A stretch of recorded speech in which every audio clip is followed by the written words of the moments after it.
गौतम और आप देख रहे हैं आपका अपना एजुकेशनल यूट्यूब चैनल बायोलॉजी वाटिका। आज हम लोग sexual reproduction in flowering plant जो चैप्टर चल रहा था आपका, उसी चैप्टर में एक खास सेगमेंट अपन लोग जो है सीड के बारे में पढ़ चुके थे। उसी सीड में कुछ आगे बढ़ना है अपने को। क्या क्या आज अब हम लोग देखेंगे। तो आज का जो टॉपिक है हमारा डॉर्मेंसी ऑफ सीड को देखेंगे, viability of seed, longevity of seed, germination of seed. ये कुछ 4 टॉपिक है। इन चारों टॉपिक्स के बारे में आज हम लोग डिस्कस करेंगे। सबसे पहले तो हम लोग डॉर्मेंसी ऑफ सीड पे बात करेंगे, जिसे हम लोग कहते हैं बीज की प्रसुप्ति। अब ये बीज की प्रसुप्ति है क्या? आप लोग घर में बीज देखे होंगे। जब वो बीज आपके घर में नॉर्मली किसी कंटेनर में रखा हुआ है, किसी बर्तन में रखा हुआ है, तो क्या उस बीज से नया पौधा बन जा रहा है क्या? आप ग्रेन देखे होंगे, किसी भी प्रकार का बीज देखे होंगे, घर में रखा हुआ है, खेतों में से आया, घर में रखाया, तो क्या उस बीज से नया पौधा बन गया क्या? नहीं, वो बीज में किसी भी प्रकार की वृद्धि नहीं हो रही है। जैसा है वो बीज उसी तरीके से, बिना किसी ग्रोथ का, ना उसमें जड़ बन रहा है, ना ही तना बन रहा है, ना ही उससे नया पौधा। तो कह सकते हैं कि जब किसी बीज के, जब किसी सीड का एम्ब्रायो इनएक्टिव होता है टेम्पररी रूप से, टेम्पररी रूप से यदि भ्रूण निष्क्रिय होगा, इनएक्टिव होगा, तो उस स्टेज को, उस अवस्था को अपन लोग कहेंगे कि डॉर्मेंसी ऑफ सीड, यानी वो बीज की प्रसुप्ति अवस्था है। यहां पे लिखा हुआ है vital functions are inactive in living embryo. जीवित भ्रूण में, भ्रूण जीवित है लेकिन, भ्रूण क्या है? जीवित है लेकिन उस जीवित भ्रूण में किसी भी प्रकार का कोई जैविक कार्य नहीं हो रहा है, कोई भी वाइटल फंक्शंस नहीं हो रहे हैं। किस कारण से? Due to lack of water and oxygen. उस बीज में जितना पानी और ऑक्सीजन चाहिए था, किस लिए? उस बीज से नए पौधे बनने के लिए, किसी बीज से नए पौधे बनने के लिए जितना पानी या ऑक्सीजन चाहिए था, ओ ब्लू शर्ट ध्यान देगा इधर, जितना ऑक्सीजन या पानी चाहिए था उतना नहीं मिल पा रहा है, उसकी कमी हो जा रही है। इसी कारण से वो जैसा है वैसा पड़ा हुआ है। आप घर में भी देखे होंगे बहुत सारा बीज, चना का भी देखे होंगे, चना नॉर्मली रखा हुआ है तो रखा हुआ है, जैसा है वैसा ही है, किसी भी प्रकार का उसमें कोई वृद्धि नहीं देखने के लिए मिल रहा है। During this stage respiration rate is very low. अब देखिए ऑक्सीजन है ही नहीं, ये कम है, ऑक्सीजन कम है, तो कम है तो श्वसन दर भी क्या हो जाएगा? कम हो जाएगा। आप श्वसन पढ़े हैं? ये नहीं सांस लेना, सांस छोड़ना श्वसन नहीं है।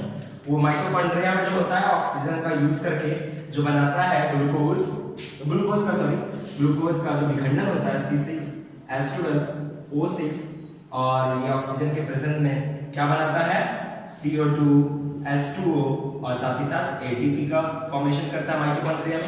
तो ये ATP बनना रेस्पिरेशन कहलाता है। आप क्लास 10 में भी इसको पढ़ चुके हैं, बहुत सिंपल सा चीज है, डिस्कस इसके बारे में अभी नहीं कर सकते। फिलहाल जो हमारा ये टर्म है कि during this stage respiration rate is very low, यानी इस अवस्था में श्वसन दर काफी कम हो जाता है, इसीलिए एनर्जी नहीं मिलेगा और ऊर्जा नहीं है तो वृद्धि भी, बोलो हाँ, वृद्धि कम होगी। क्लियर है? डोर्मेंसी मतलब कि किसी बीज के भ्रूण का विकास अगर रुका हुआ रहे, उसमें वृद्धि नहीं देखने के लिए मिल रही है, तो उस अवस्था को कहते हैं डोर्मेंसी ऑफ सीड, यानी एम्ब्रायो का सो जाना। एम्ब्रायो सोया हुआ है, एकदम आराम से पड़ा हुआ है कि अभी कोई काम नहीं कर रहा है, डोर्मेंसी ऑफ सीड कहलाएगा। क्लियर बात यहां तक? अगला है वायबिलिटी ऑफ सीड।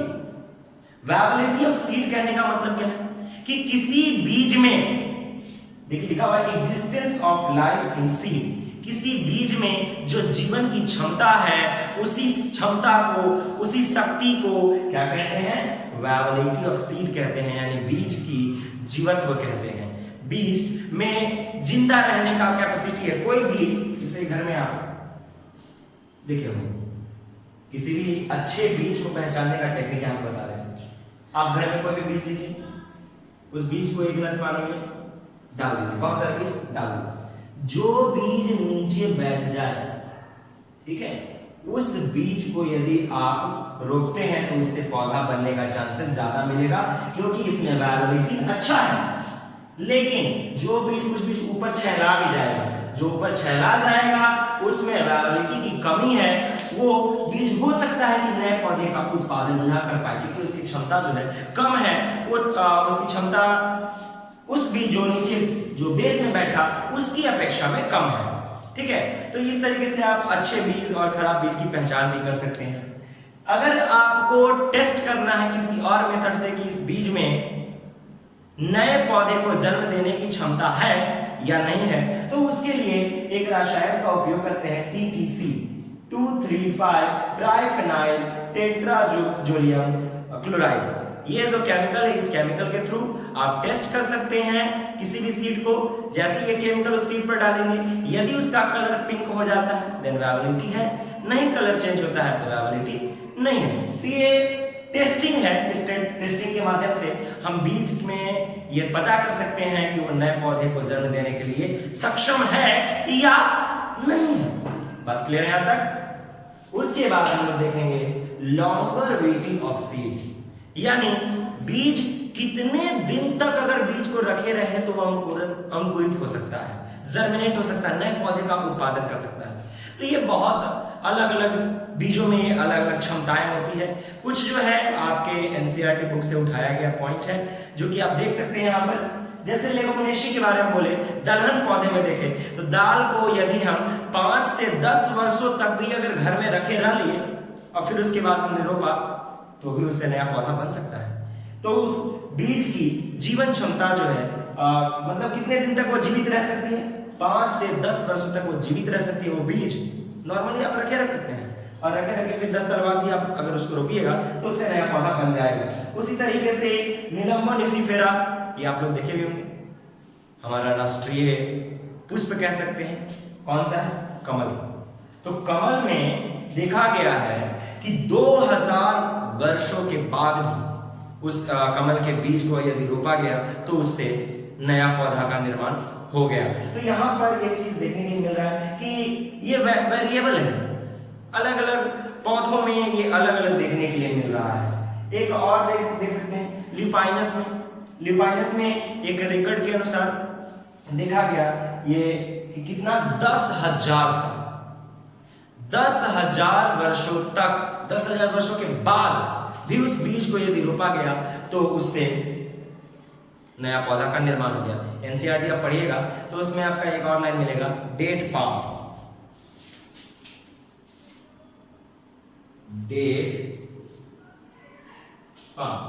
इसकी भी कैपेसिटी देखी गई तो रिकॉर्ड में मतलब कि मैक्सिमम देखी गई तो 2000 ईयर्स ये जो है इसमें जीवित, इसके बीज को जीवित रहने की क्षमता बताई गई। इसका बीज 2000 वर्षों तक जीवित रह सकता है, यानी 2000 वर्षों के बाद भी यदि इस बीज को रोपे या 2000 वर्षों के अंदर इस बीज को रोपे तो उस बीज से खजूर के पौधे का निर्माण हो सकता है। क्लियर है ये बात? तो हमने डोरमेंसी देखी, डोरमेंसी की वायबिलिटी और लॉन्गेविटी। उसके बाद अभी हमारा जो टॉपिक क्या है? Germination of seed. बहुत ही सिंपल और कह सकते हैं इसेंशियल आपके लिए। क्या है ये जर्मिनेशन ऑफ सीड? बीजों का अंकुरन। बीज का अंकुरन। आपने घर में चना देखा होगा, नॉर्मली आप चना को पानी में डाल दीजिए, पानी में डालने के बाद फिर उसको एक दिन बाद निकालिए, निकालने के बाद किसी कपड़े में बांध लीजिए, तो देखिएगा उस चने के निचले हिस्से से, आप ये मान लीजिए चना है, इस चने में आप देखिएगा तो यहाँ से भाग निकलेगा। हालांकि आप अगर पढ़े होंगे तो इसे हम लोग रेडिकल कहते हैं, ठीक है, रेडिकल निकलेगा। तो यानी इसमें डेवलपमेंट देखने के लिए मिला कि नहीं मिला? पानी इसको उचित मात्रा में मिला, जिसके कारण इसकी कोशिकाओं में वृद्धि देखने के लिए मिली, इसका भ्रूण सक्रिय हो गया। तो इसी को हम लोग कहते हैं कि ये जर्मिनेट हो गया, यानी कह सकते हैं, एक पॉइंट यहां पर ऐड करें, एक्टिवेशन ऑफ एम्ब्रायो, भ्रूण का सक्रिय होना क्या कहलाएगा भैया? क्या कहलाएगा? जर्मिनेशन कहलाएगा।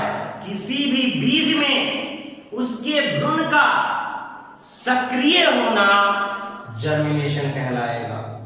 अब ये अंकुरन को हम एक और रूप से कह सकते हैं सोए हुए भ्रूण का जागना, डोरमेंसी का समाप्त होना, यानी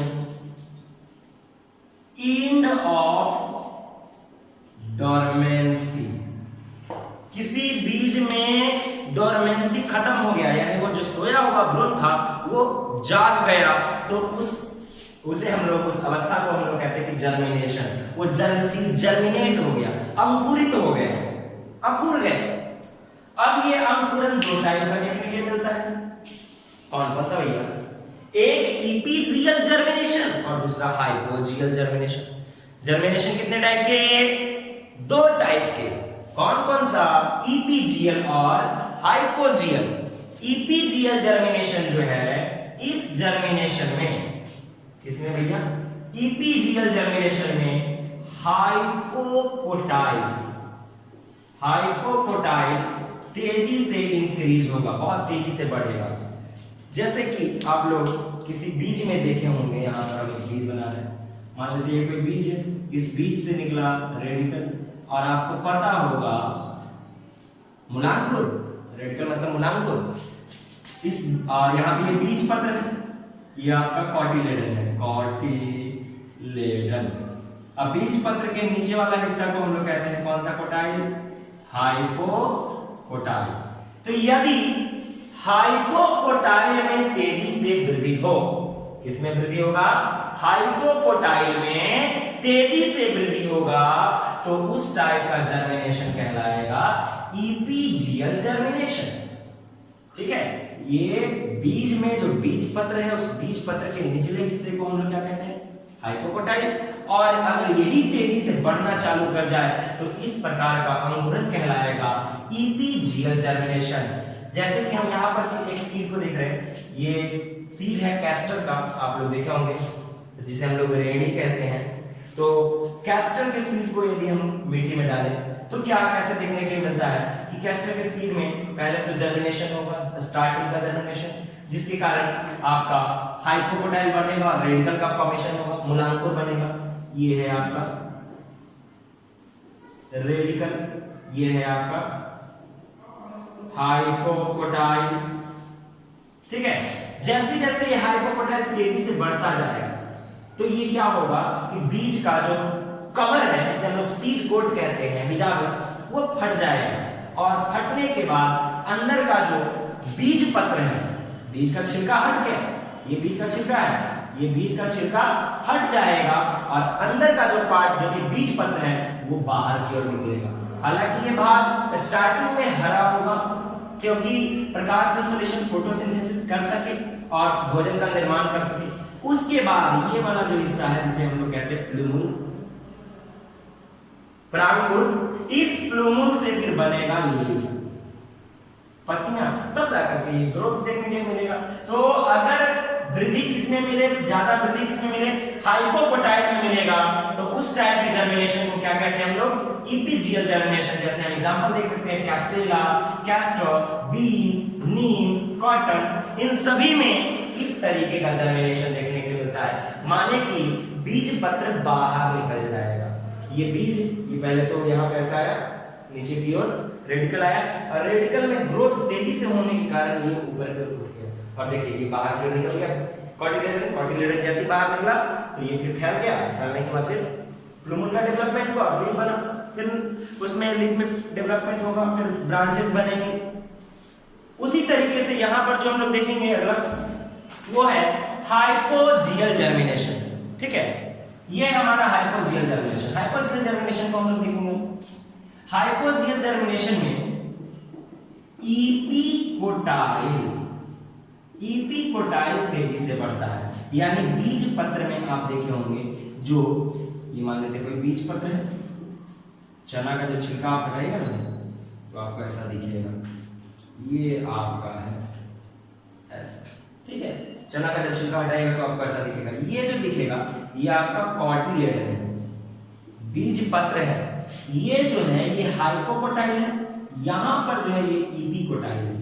इसी इपिकोटाइल में तेजी से वृद्धि होने के कारण क्या होगा कि ये वाला जो कॉटिलेडन है वो मिट्टी के अंदर ही रह जाएगा और इसमें डेवलपमेंट देखने के लिए मिलेगा।